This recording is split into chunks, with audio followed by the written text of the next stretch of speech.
On a coutume de dire que l'argent rend fou. Et c'est vrai, notre cerveau traite l'argent un peu comme il traite la nourriture. C'est-à-dire qu'il l'associe directement en fait à la survie. C'est un vieux réflexe hérité de nos ancêtres.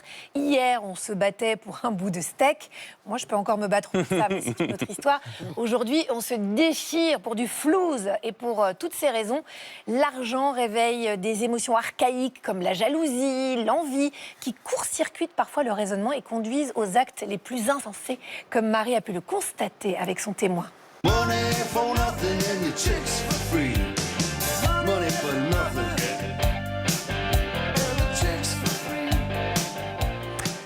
Oui, en effet, Agathe, assez rigolé, là, je crois, autour de l'argent. On peut le dire, l'argent peut même pousser au crime, tout simplement. Alors, je vous pose les jalons de cette histoire vraie qui pourrait être carrément une série de true crimes, fascinantes et terrifiantes comme on les aime quand on les regarde dans notre canapé. Alors, le protagoniste est un jeune homme dont la beauté était solaire, magnétique. Il est persuadé d'avoir un destin hors du commun, qu'il sera une star richissime.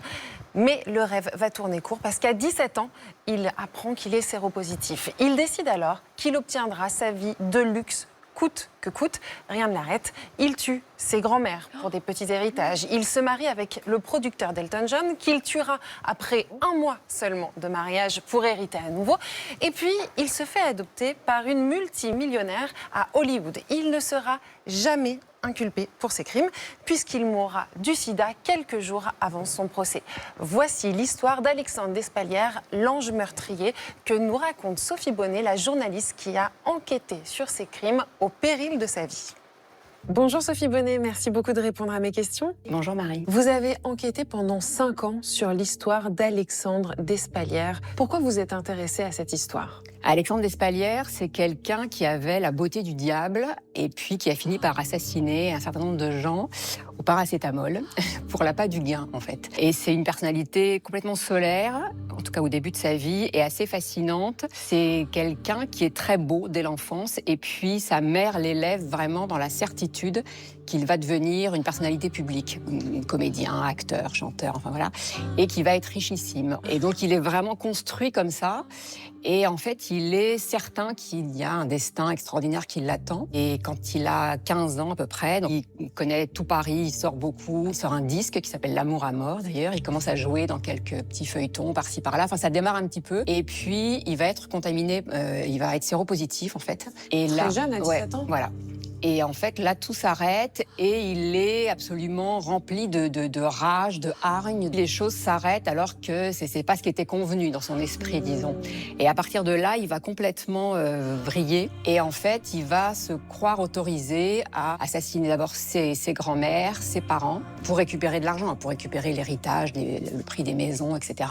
Et puis, il finit par parvenir à épouser Peter Aikin, qui est un multimillionnaire australien, le patron de la Warner, producteur d'Elton John, de Madonna, de Rod Stewart. Il se marie en Angleterre. La loi anglaise stipule que vous ne pouvez hériter des biens de votre conjoint que s'il décède 1 mois plus tard. Et au bout d'1 mois et 1 jour, Peter va décéder dans des conditions assez étranges. Mais enfin, Alexandre hérite de plus de 20 millions de dollars. Donc, oui, voilà, ça y est. Ça y est, il est arrivé à son but. L'argent est à lui. Et alors là, à lui la grande vie, les bijoux, les manteaux de vison, la vie de château, les Cadillacs, enfin, etc., etc. C'est un veuf pas vraiment éploré, vous voyez. L'entourage de Peter Aikin commence à trouver assez rapidement que tout ça est très étrange. Et donc, il est accusé de l'assassinat de Peter. Enfin, une grande partie de l'argent est bloquée dans l'attente du procès. Et donc, ça va s'étirer encore pendant une petite dizaine d'années, pendant lesquelles il va escroquer à nouveau des gens.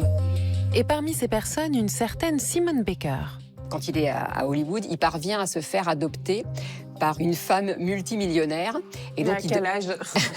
À l'époque, il a 40 ans. Mais elle a perdu son fils, elle a perdu son mari, et donc il noue une espèce de relation comme ça, et elle l'adopte. Et donc il change de nom, il devient Alex Baker. Et alors il est très très fier de cette nouvelle mère qui enfin est riche et belle. Et puis bon, finalement, il va également tenter de l'empoisonner. C'est ainsi que pour l'appât du gain, il enchaîne grandes et petites escroqueries. Mais l'étau se resserre et la justice sonne la fin du bal. Finalement, le procès aux assises pour la mort de Peter Aikin se profile. Il arrête son traitement. contre le sida. Et là, le sida se déclare et il meurt juste avant son procès pour échapper à la justice. Voilà. Donc il aura profité quand même un peu de son argent, mais pas tant que ça. Quelle vie! Ouais. Expliquez-nous pourquoi l'argent a une place centrale dans sa vie. C'est l'accès à la puissance, en fait. Lui, il considérait vraiment que si vous êtes riche, vous avez accès à tout ce qui peut vous permettre d'écraser les autres, d'être supérieur aux autres, et puis d'avoir une vie facile, sans travailler, ce qui était pour lui le comble de l'humiliation, c'était d'en être réduit à travailler.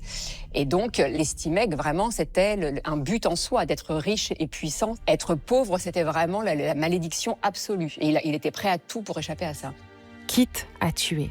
Et pour les besoins de l'enquête, Sophie Bonnet va le rencontrer plusieurs fois. Il me donne rendez-vous au Meurice, donc un palace parisien. Le premier jour, je le vois arriver comme ça d'assez loin et je le trouve incroyablement beau. Vraiment, c'était saisissant.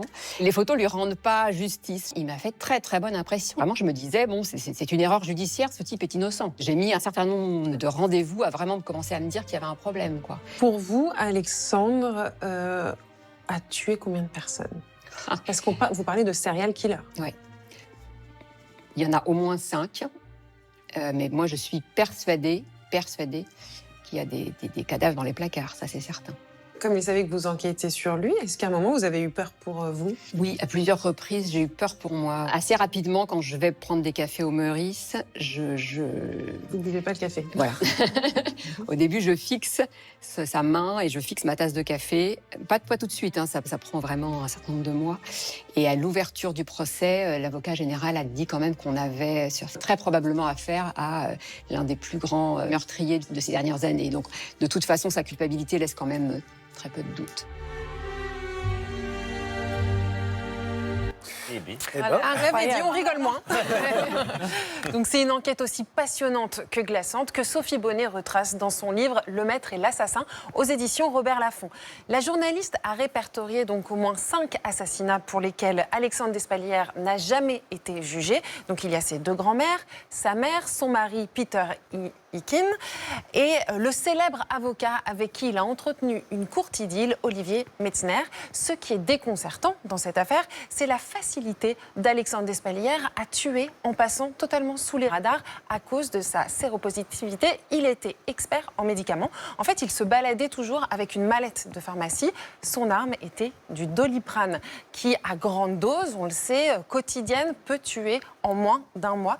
Le rapport à l'argent qu'avait Alexandre Despalières était presque boulimique, ce n'était jamais assez.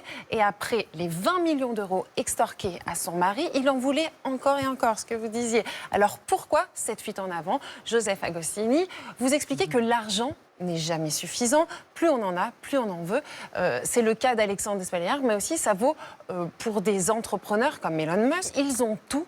Ils sont riches à milliards et ils continuent à se lancer dans de nouveaux projets pour toujours gagner plus. On a l'impression que cette course à la richesse est sans fin et qu'on finit par être possédé par ce que l'on possède. Joseph Agostini, pourquoi cette soif d'argent est sans limite? Est-ce que ce n'est pas tout simplement le propre des gens malheureux? Mais c'est le constitutif du désir humain. On a besoin de ce qui nous manque, c'est-à-dire que le désir se crée à partir du manque.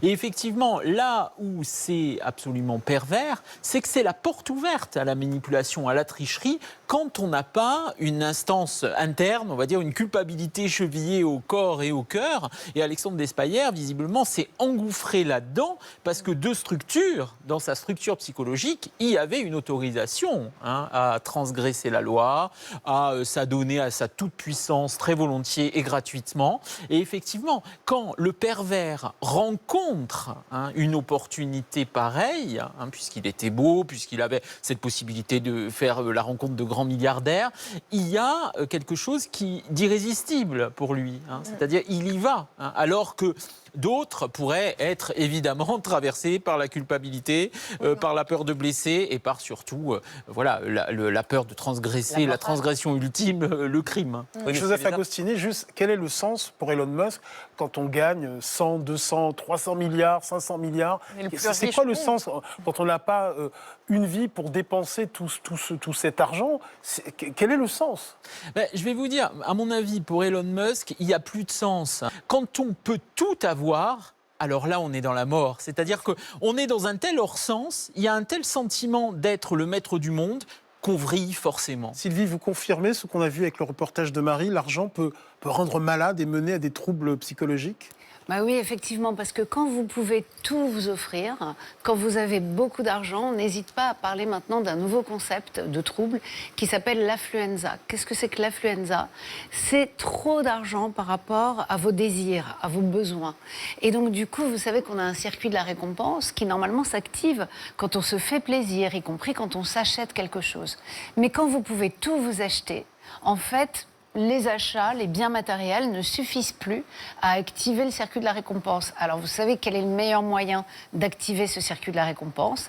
C'est de prendre des substances qui vont directement aller activer ce circuit.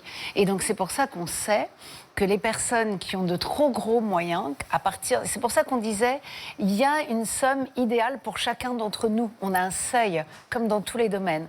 Si on a beaucoup trop, pour pouvoir être heureux, pour pouvoir activer notre circuit de la récompense, il va falloir aller prendre des drogues ou de l'alcool ou quoi que ce soit. Et on sait bien que ça va générer une forme d'anxiété et de dépression parce que vous ne pouvez pas vous faire plaisir.